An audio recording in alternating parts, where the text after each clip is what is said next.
le porte-parole n'a pas répondu à votre question, à savoir que finalement, la vraie raison de ce drame, c'est le contexte dans lequel il s'inscrit, à savoir que les Gazaouis souffrent d'une situation de famine, tout simplement, et que cette famine n'est pas un phénomène naturel, ça n'est pas causé par une catastrophe naturelle, elle est causée par un blocus contraire au droit international, un blocus constitutif d'un crime de guerre, un blocus assuré, imposé par l'armée israélienne.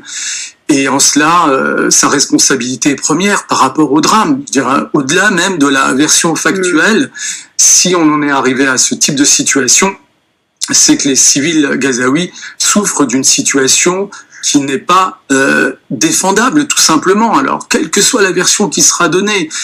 En plus, si on apprend qu'il y a eu effectivement des tirs à l'endroit et ciblant des civils, bon, ça sera un nouvel épisode constituant de nouveaux crimes de guerre dans cette guerre, tout simplement. Olivier Rafovitz, est-ce que vous voulez répondre et est-ce que vous avez un bilan à nous donner ce soir? Le Hamas parle d'au moins 104 morts. Vous qui êtes sur place dans la bande de Gaza, contrairement aux journalistes,